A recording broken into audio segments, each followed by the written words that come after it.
வணக்கம் ஜோதிட நண்பர்களே. ஏற்கனவே ராசியை பற்றின முழு விவரங்களையும் பார்த்தாச்சு. அதாவது ஒவ்வொரு ராசிக்குமே என்ன மாதிரியான குணாதிசயங்கள் இருக்கும், எந்த மாதிரியான வாழ்க்கை அமைப்பு இருக்கும், என்ன மாதிரியான உறவு முறைகள் இருக்கும் அப்படின்னு விளக்கமாகவே பார்த்தாச்சு. அதே போல் லக்ன விவரங்களையும் பார்த்தாச்சு. ராசி அமைப்பை போலவே லக்னத்திற்கும் ஒவ்வொரு விஷயங்களும் எப்படி இருக்கும் அப்படின்னு தனித்தனியாகவே சொல்லியிருக்கும். பார்க்காதவங்க டிஸ்கிரிப்ஷனில் லிங்க் இருக்கும், செக் பண்ணி பாருங்கள். இனி ராசி மற்றும் லக்னம் இது ரெண்டும் சேர்ந்த அமைப்பு எப்படி இருக்கும் அப்படிங்கிறத பற்றி பார்க்க போகிறோம். ஒரு குறிப்பிட்ட லக்னம் மற்றும் ராசியாக ஒரு மனிதருக்கு அமைந்து வரும் பொழுது அவங்களுக்கு என்ன மாதிரியான விஷயங்கள் இருக்கும் அப்படிங்கிறத பற்றி சில விளக்கங்களை ஜோதிடத்தில் பொதுவாக சொல்ல முடியும். இனி அந்த விஷயங்களை பற்றி தொடர்ச்சியாக பார்க்கலாம். பதிவை பார்க்குறதுக்கு முன்னாடி ஒரு சில விஷயங்களை கவனத்தில் வச்சுக்கோங்க. எப்பவும் சொல்லக்கூடிய விஷயங்கள் தான், இங்கு சொல்லக்கூடிய விஷயங்கள் முழுமையாக உங்களுக்கு பொருந்தணுங்கிற அவசியம் கிடையாது. ஏன்னா ஒரு மனிதனை பற்றி அவங்களுடைய சுய ஜாதகம் மட்டும்தான் முழுமையான விஷயங்களை சொல்ல முடியும். மற்ற விஷயங்கள் எல்லாமே ஒரு பொதுவான அமைப்பு கொண்டது தான்.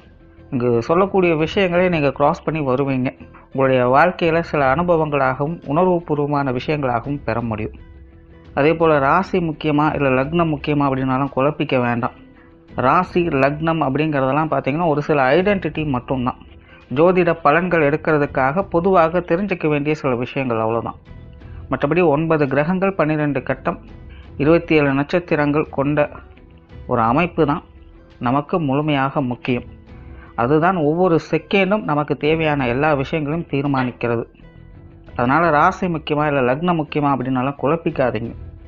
நம்ம யாருன்னு கேட்டால் நம்மளுடைய பேரை எப்படி ஒரு அடையாளமாக சொல்கிறோமோ அந்த மாதிரி தான் நம்மளுடைய சுய ஜாதகத்திற்கு அடையாளமாக இந்த ராசியும் லக்னமும் அமைந்து வருது. மற்றபடி இங்கே எல்லாமே முக்கியம் அப்படிங்கிறத மனசில் வச்சுக்கோங்க. தனுசு ராசி மீன லக்னம். இந்த தனுசு ராசி மீன லக்னத்தில் பிறந்தவங்க மிகவும் சாதுவானவர்களாகவே இருப்பாங்க.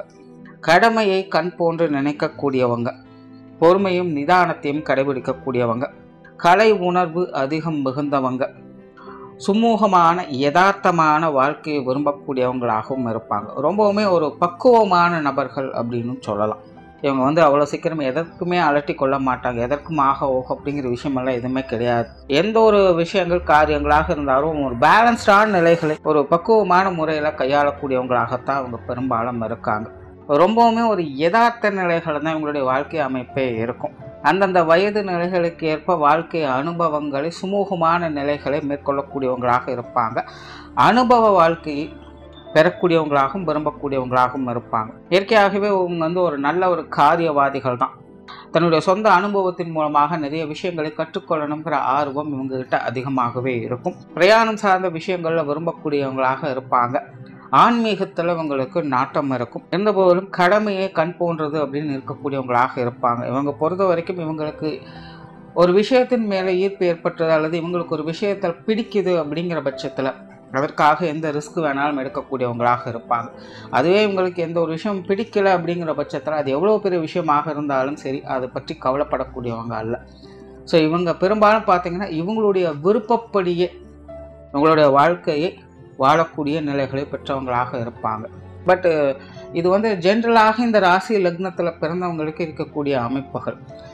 பட் சுய ஜாதக ரீதியாக அவங்களுக்கு சுப கிரகங்களுடைய அனுகிரகம் இருந்தது அப்படின்னா இந்த மாதிரி தன்னுடைய விருப்பப்படி வாழக்கூடிய அமைப்புகள் பெற்றிருந்தாலும் அதில் வரக்கூடிய சிக்கல்கள் சங்கடங்கள் போன்ற விஷயங்கள் அவ்வப்போது எட்டி பார்த்தாலும் கூட அதை சாமர்த்தியமாக சமாளித்து ஒரு நிறைவான வாழ்க்கையை பெற்றக்கூடியவங்களாக அவங்க அமைந்துருவாங்க. பட் அதுவே சுய ஜாதகத்தில் கிரக அமைப்புகள் சரியில்லை அப்படிங்கிற பட்சத்தில் மனம் போல போகும் பொழுது எல்லா விஷயங்களும் பெரும்பாலும் சரியாக இருக்கிறதில்லை அப்படிங்கிற ஒரு நிலையை தெரிந்து கொள்ளக்கூடியவங்களாக இருப்பாங்க. ஒரு அனுபவசாலிகள் போல ஒரு ஃபிலாசபி பேசக்கூடியவர்களாக அவங்க மாறுவாங்க.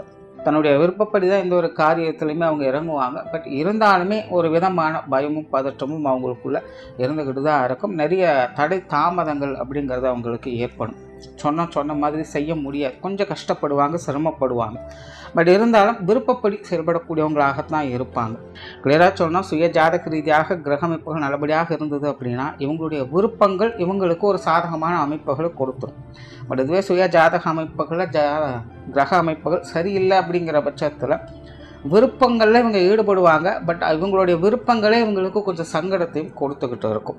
ஸோ இந்த சுய ஜாதக ரீதியாக இருக்கக்கூடிய கிரக அமைப்புகளால் இப்படி சில முரண்பாடுகள் அப்படிங்கிறது அவங்களுக்கு ஏற்படுது. இது எப்படி பார்த்தாலும் ஜென்ரலாக இந்த ராசி லக்னத்தில் பிறந்தக்கூடியவங்க இவங்களுடைய விருப்பப்படி தான் காரியங்களில் இவங்க ஈடுபட்டு வருவாங்க. மற்றவங்களுடைய கட்டாயத்தின் பேரில் எந்த ஒரு விஷயமும் இருக்கிறதில்ல. அதே போல் இவங்க நார்மலாகவே அமைதியை விரும்பக்கூடியவங்க. உங்களை பொறுத்த வரைக்கும் யார்கிட்டையும் அவ்வளோ சீக்கிரம் பம்பு தும்புகள்லாம் பெருசாக எதுவும் இருக்காது. பகை போன்ற உணர்வுகள்லாம் உங்களுக்கு பெரும்பாலும் இருக்கிறது இல்லை. எதாக இருந்தாலும் சமாதானத்தை நோக்கி இவங்க போக ஆரம்பிப்பாங்க. கலை, காவியங்கள், இசை, பொழுதுபோக்கு விஷயங்கள், ஆன்மீக தொடர்புடைய விஷயங்கள் அல்லது வெளிநாடு சம்பந்தப்பட்ட விஷயங்கள் இவங்களுக்கு ஈடுபாடுகள் அதிகமாகவே இருக்கும். சிலர் இந்த மீடியா சம்பந்தப்பட்ட விஷயங்களில் அல்லது என்டர்டெயின்மெண்ட் சார்ந்த விஷயங்களையும் அதிக ஈடுபாடுகளை காட்டி வருவாங்க. இது சார்ந்த விஷயங்களை தேடி போய் கற்றுக்கொள்ளக்கூடிய அமைப்புகளும் இவங்களுக்கு உண்டு. சொன்ன சொல்லை காப்பாற்றக்கூடியவங்களாக இருப்பாங்க. இவங்களுடைய பேச்சில் கண்டிப்பும் கனிவும் கலந்தே இருக்கும். முழுக்க முழுக்க இவங்க காரியவாதிகளாகவே இருப்பாங்க. எப்போவுமே ஏதாவது ஒரு விஷயங்கள் காரியங்களை பற்றி சிந்தித்து கொண்டே இருப்பாங்க. அடுத்தது என்ன அப்படிங்கிற இலக்கை நோக்கி ஓடிக்கொண்டே இருப்பாங்க. ஒரு வயதுக்கு மேலே பார்த்தீங்கன்னா இந்த வேலை சம்மந்தப்பட்ட விஷயங்கள், பொருளாதாரம் சார்ந்த விஷயங்களுக்கு தான் அதிக முக்கியத்துவம் கொடுத்து வருவாங்க. அதனால் நார்மலாகவே இவங்க எப்போவுமே ஓடிக்கொண்டே இருக்கக்கூடியவங்க தான். அடுத்தது என்ன அப்படிங்கிற வாழ்க்கையை தேடி ஓடிக்கொண்டே இருப்பாங்க. அது சார்ந்த காரியங்கள் இவங்க எப்போவுமே ஈடுபட்டு கொண்டும் இருப்பாங்க. புதிய விஷயங்கள், காரியங்கள், அளவான ஈடுபாடுகளே இருக்கும். இவங்க புதுமையை நோக்கி போகக்கூடியவங்க அல்ல. இருக்கிற விஷயங்கள் சிறப்பாக எப்படியெல்லாம் செய்ய முடியும் அப்படிங்கிறத பற்றி யோசிக்கக்கூடியவங்களாக இருப்பாங்க. பழக்க வழக்கங்களை பின்பற்றக்கூடியவங்களாக இருப்பாங்க. இவங்க அவ்வளோ சீக்கிரம் புதிய விஷயங்களுக்கு முன்னுரிமை கொடுக்கறது இல்லை. ஏற்கனவே இருக்கக்கூடிய விஷயங்களை சிறப்பாக எப்படி செய்ய முடியும் அப்படிங்கிறத பற்றி யோசிப்பாங்க. ஆனால் இவங்ககிட்ட இந்த ஸ்மார்ட் ஒர்க்கு அதிகம் எதிர்பார்க்க முடியாது. ஆனால் ஹார்ட் ஒர்க்கு அதிகம் எதிர்பார்க்கலாம். ரொம்பவுமே சிரமப்பட்டு கஷ்டப்பட்டு வேலை செய்யக்கூடிய திறன் இவங்களுக்கு உண்டு. அந்த சிரமங்களெல்லாம் பொருட்படுத்தாமல் எப்படி இருந்தாலும் சரி காரியம் நிறைவேறணும் அப்படிங்கிற ஒரே நோக்கத்தோடு அவங்க செயல்படக்கூடியவங்களாக இருப்பாங்க. இவங்களை பொறுத்த வரைக்கும் இவங்ககிட்ட ஒரு பொறுப்பு ஒப்படைச்சிட்டு அதை கண்டிப்பாக சக்ஸஸ்ஃபுல்லாக செஞ்சு முடிச்சிடணும் அப்படிங்கிற ஒரு தீவிரத்தன்மை இவங்களுக்குள்ள எப்போவுமே இருக்கும். சாதாரணமாக இவங்க எப்போவுமே அந்த வேலை விஷயங்களுக்கு அதிக முக்கியத்துவம் கொடுக்கறதுனால கொஞ்சம் ஹார்ட் ஒர்க் பண்ணக்கூடியவங்களாகவே இவங்க இயற்கையாகவே இருக்காங்க. சொத்து சுகங்கள் மற்றும் வாகன ரீதியான விஷயங்களில் ஈடுபாடுகள் அதிகமாகவே இருக்கும் அப்படின்னு சொல்லலாம். நார்மலாகவே இவங்க கொஞ்சம் கம்ஃபர்ட் ஜோனே அதிகம் விரும்பக்கூடியவங்க. அதாவது சொந்த காலில் நிற்கணும், நிறைய சம்பாதிக்கணும், வீடு நிலப்புலன்கள் வாங்கணும், சௌகரியமான ஒரு வாழ்க்கையை வாழணும் அப்படிங்கிற ஒரு யதார்த்த வாழ்க்கைக்கு தேவையான எல்லா விஷயங்களையுமே இவங்களுடைய ஈடுபாடுகள், எதிர்பார்ப்புகள் அதிகமாகவே இருக்கும். ஸோ அந்த வகையில் இந்த சொத்து சுகங்கள் சார்ந்த விஷயங்களில் ஈடுபாடுகளை காட்டக்கூடியவங்களாகவே இருப்பாங்க. அது சார்ந்த விஷயங்கள் அவங்களுக்கு ஓரளவுக்கு சாதகமாக அமையும் செய்யுதுன்னு சொல்லலாம். அந்தந்த காலநிலைகளுக்கு ஏற்ற வகையில் இந்த சொத்து சுகங்கள், வாகன ரீதியான விஷயங்களுடைய சேர்க்கைகள் இவங்களுக்கு கொஞ்சம் சாதகமான நிலைகளையே அமையப்பெறுது. பொருளாதாரம் சம்பந்தப்பட்ட விஷயங்களும் அப்படி தான். ஆரம்பத்தில் சொன்ன எப்போவுமே வேலை சார்ந்த விஷயங்கள் அதிக முனைப்போடு இருக்கிறதுனால இந்த பொருளாதாரம் சார்ந்த விஷயங்களும் அதில் அடக்கம் பெறுது. நார்மலாகவே இன்றைக்கி எல்லாருமே ஒர்க் அப்படின்னாலே அது மணி மோட்டிவோடு தான் இருந்துக்கிட்டு இருக்கும். ஸோ அந்த வகையில் இவங்களும் பார்த்திங்கன்னா எப்போவுமே இந்த பொருளாதாரம் சார்ந்த விஷயங்களுக்கு அதிக முக்கியத்துவம் கொடுப்பாங்க. தனக்கு மிஞ்சின பிறகு தானம் தர்மம் அப்படிங்கிற கான்செப்டில் இவங்க செயல்படுவாங்க. என்னதான் சாதுவான நபர்கள், இனிமையான நபர்கள் அப்படின்னாலும் கூட இந்த பொருளாதாரம் அப்படின்னு வரும்பொழுது வீண் விரயங்கள், செலவுகள் செய்யக்கூடியவங்க அல்ல. எதுக்கு எப்போ எப்படி அப்படிங்கிற ஒரு கான்செப்டோடு தான் அவங்க செயல்பட்டு வருவாங்க. ஸோ தேவைக்கேற்ப இந்த வரவு செலவுகள் சார்ந்த விஷயங்கள் இவங்ககிட்ட இருந்துகிட்டு இருக்கும்.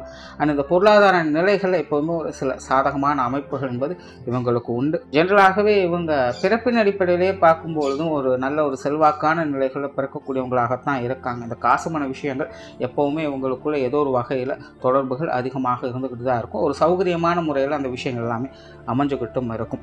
பட் இதுவும் அப்படி தான். சுய ஜாதக ரீதியாக சுப கிரகங்களோட அனுகிரகம் இருந்தது அப்படின்னா ஒரு நல்ல செல்வாக்கான வாழ்க்கை நிலையை பெறக்கூடிய அமைப்புகள் இருக்கும். நல்ல ஒரு காசுபண அம்சங்களோடு நல்ல ஒரு வீடு, வாகனங்கள் போன்ற சொகுசான வாழ்க்கையை பெறக்கூடிய அமைப்புகள் அவங்களுக்கு தானாகவே அமைஞ்சிடும். தான் செய்யலை அப்படின்னாலும் ஏதோ ஒரு வகையில் அதை அனுபவிக்கக்கூடிய கொடுப்பனையை பெற்றவங்களாக இருப்பாங்க. நிறைய பேர் சுய சம்பாத்திய வகையிலும் அதை ஏற்படுத்தி கொள்ளக்கூடிய அமைப்புகள் உங்களுக்கு உருவாகும்.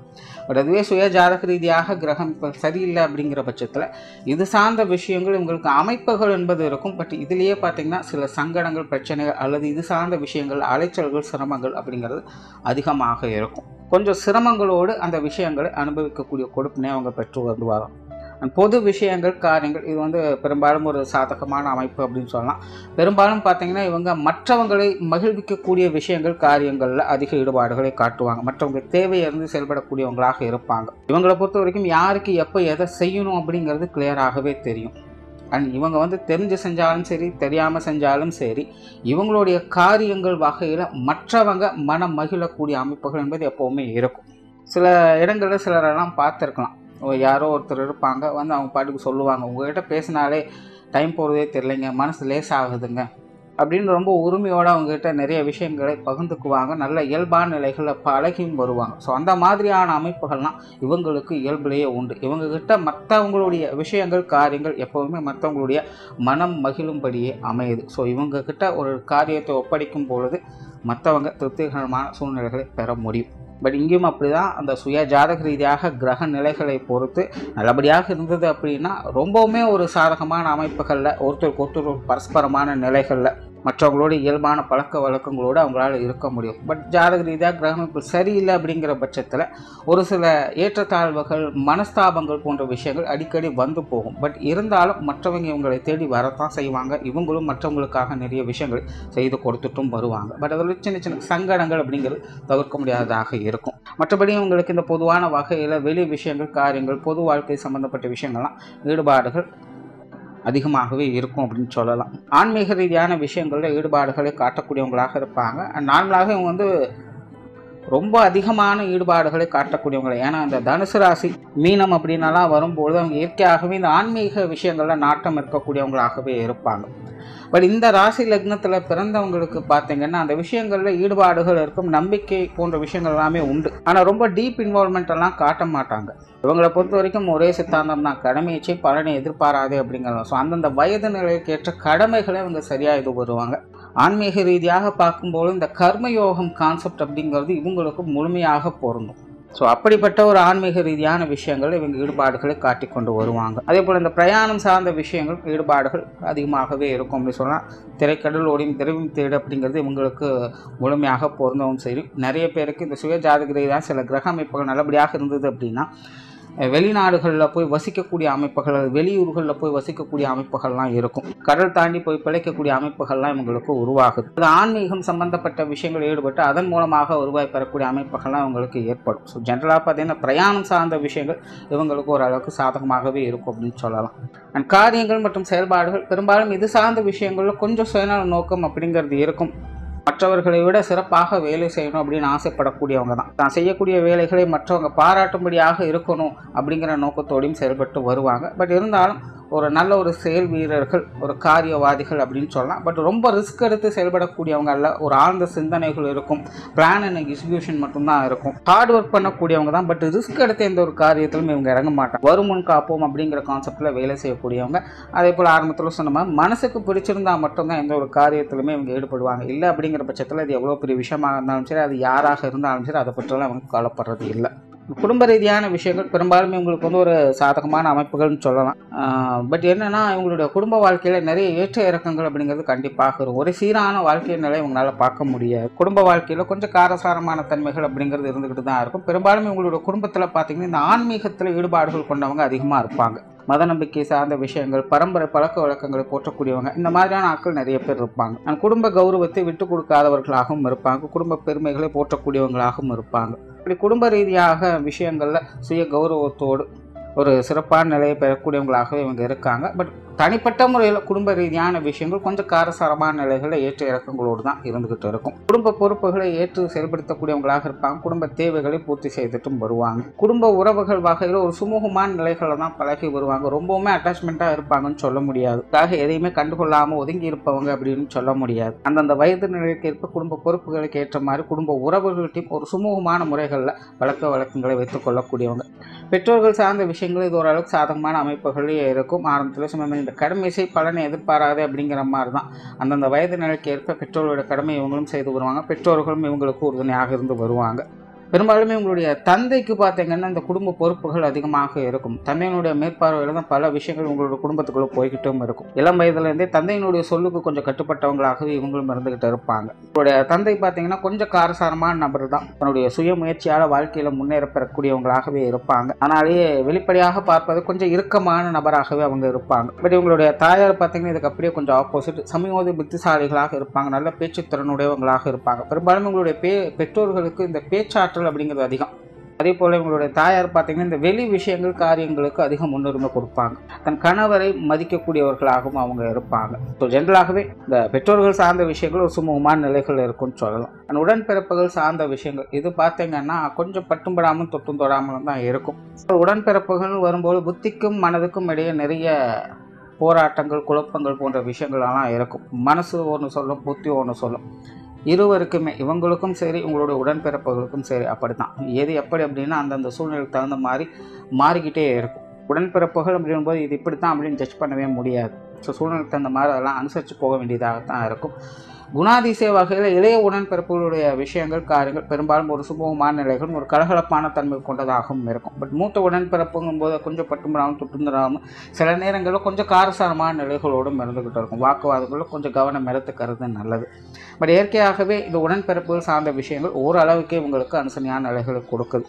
திருமண வாழ்க்கை கணவன் மனைவி உறவுகளை பொறுத்த வரைக்கும் இது உங்களுக்கு ஒரு சாதகமான அமைப்புகள் அப்படின்னு சொல்லலாம். கணவன் மனைவி உறவுகளும் போது ஒருத்தருக்கு ஒருத்தர் அனுசரித்து போகக்கூடிய தன்மையும் ஒரு பரஸ்பரமான நிலைகளையும் எதிர்பார்க்க முடியும். காதல் சார்ந்த விஷயங்களில் பெருசாக இவங்க விருப்பம் காட்டக்கூடியவங்க அல்ல. பட் இருந்தாலும் காதல் ரீதியான காரியங்களில் ஈடுபடக்கூடியவங்களாக இவங்க இருக்காங்க. ஏன்னா இவங்க வந்து நார்மலாகவே காரியங்களில் தான் கருத்தாக இருக்கக்கூடியவங்க.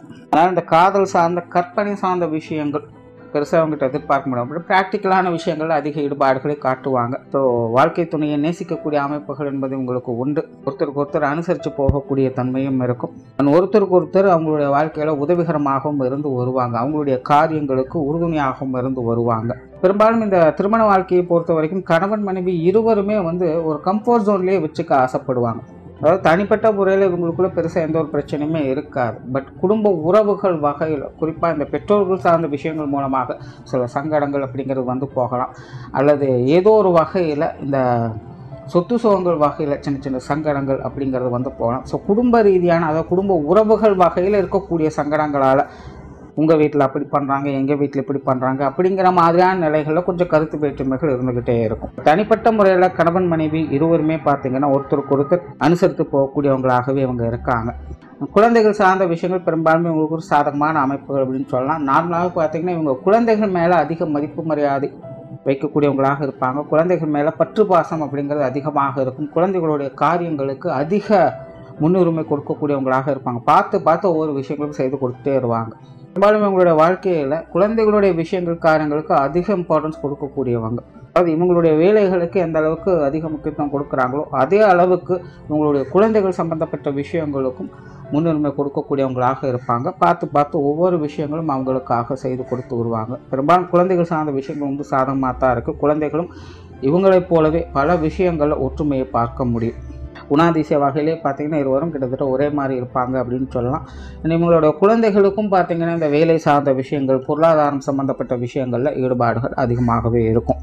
உற்றார் உறவினர்கள் நண்பர்கள் சார்ந்த விஷயங்கள் இது வந்து ஒரு அளவான அமைப்புகள் தான். பெரும்பாலும் இது சார்ந்த விஷயங்கள்லாம் கொஞ்சம் பட்டும்படாமல் தொட்டும் தொடாமலும் தான் இருக்கும். இந்த உறவினர்கள் நண்பர்கள் சார்ந்த விஷயங்களை பொறுத்த வரைக்கும் இதெல்லாமே சரியா தவறா அப்படிங்கிறதெல்லாம் ஜட்ஜ்மெண்ட் பண்ணவே முடியாது. எப்படி வேணாலும் இருக்கலாம், யார் வேணாலும் எப்படி வேணாலும் மாறலாம் அப்படிங்கிற நிலைகளில் தான் போய்கிட்டு இருக்கும். அதனால் இந்த உறவினர்கள் நண்பர்கள் சார்ந்த விஷயங்கள்லாம் சூழ்நிலைக்கு தகுந்த மாதிரி அனுசரித்து போய்க்கிறது உங்களுக்கு நல்லது. இது வந்து சாதகமாக மட்டுமே இருக்கும்னு சொல்கிறதுக்கு கூட பாதகமாக மட்டுமே இருக்கும்னு சொல்கிறதுக்கு இல்லை. தொழில் வேலை உத்தியோகம் சார்ந்த விஷயங்கள் நார்மலாக இது உங்களுக்கு ஒரு சாதகமான அமைப்புகள்னு சொல்லலாம். ஆரம்பத்துலேருந்து சொன்ன மாதிரி இவங்க வந்து முழுக்க ஒரு காரியவாதிகளாகவே இருப்பாங்க. ஸோ எப்போவுமே வேலை சம்மந்தப்பட்ட விஷயங்களோ தொழில் சார்ந்த விஷயங்களை பற்றியோ அதிகமாக சிந்திச்சுட்டு இருப்பாங்க. இவங்க சும்மா இருக்கிறாங்க அப்படின்னாலே பெரும்பாலும் அவங்களுடைய யோசனைகள் அது சார்ந்த விஷயங்களாகத்தான் இருக்கும். எப்போவுமே என்ன செய்யலாம், அடுத்தது என்ன பண்ணலாம் அப்படிங்கிற மைண்ட் செட்லேயே இருப்பாங்க. அதில் மெயினாக பார்த்திங்கன்னா இந்த தொழில் வேலை உத்தியோகம் சார்ந்த விஷயங்களை பற்றின சிந்தனைகள் இவங்களுக்கு அதிகம் இருக்கும். ஸோ ஒரு வயதுக்கு மேலே குறிப்பாக மத்திய வயதுக்கு மேலெலாம் பார்த்திங்கன்னா மற்ற விஷயங்களை பெருசாக இம்பார்ட்டன்ஸ் கொடுக்க மாட்டாங்க. எப்போவுமே வேலைன்னு வேலைக்கே முன்னுரிமை கொடுத்து அதன் பின்னாடியே போய்கொண்டு இருக்கக்கூடியவங்களாகவே இருப்பாங்க. பட் இங்கே வந்து இது சுய ஜாதக ரீதியாக கிரக அமைப்புகள் நல்லபடியாக இருந்தால் மட்டும்தான் இவங்களுக்கு பிடித்த வேலையை செய்து மன நிறைவான ஒரு வாழ்க்கை நிலையை பெற முடியும். அப்படி இல்லாத பட்சத்தில் இவங்களுடைய தொழில் வேலை உத்தியோகத்துக்காக அதிக சிரமப்படக்கூடியவங்களாக இருக்கும். இவங்க என்ன தான் திறமை பெற்றவங்களாக இருந்தாலும் சில நேரங்களில் நல்லதுக்கு காலம் இல்லை அப்படிங்கிற மாதிரி இவங்களுடைய காரியங்கள் இவங்களுடைய திறமைகள் போகலாம். இவங்ககிட்ட இருந்து தேவையான வேலைகளை வாங்கி கொண்டு மற்றவங்க சந்தோஷமாக இருப்பாங்க. ஆனால் அதன் மூலமாக இவங்களுக்கு ஒரு நிறைவான விஷயம் அமையுதா, இவங்களுடைய தேவைகள் பூர்த்தி ஆகுதா அப்படிங்கிறதெல்லாம் கேள்விக்குறியாக மாறும். ஸோ இது வந்து சுய ஜாதக ரீதியாக சில கிரக அமைப்புகள் நிலையாக வரக்கூடியது. பட் ஜென்ரலான நிலைகளில் எப்படி இருந்தாலும் சரி, இவங்க வந்து இந்த தொழில் வேலை உத்தியோகம் சார்ந்த விஷயங்களுக்கு அதிக முன்னுரிமை கொடுத்து முக்கியத்துவம் கொடுத்து செயல்பட்டு வரக்கூடியவங்களாகவே இருப்பாங்க. வெளியூர் மற்றும் வெளிநாடு சம்பந்தப்பட்ட விஷயங்களும் ஈடுபாடுகள் அதிகமாகவே இருக்கும். அது சார்ந்த விஷயங்களும் உங்களுக்கு ஓரளவுக்கு சாதகமாக இருக்கும் அப்படின்னு சொல்லலாம்.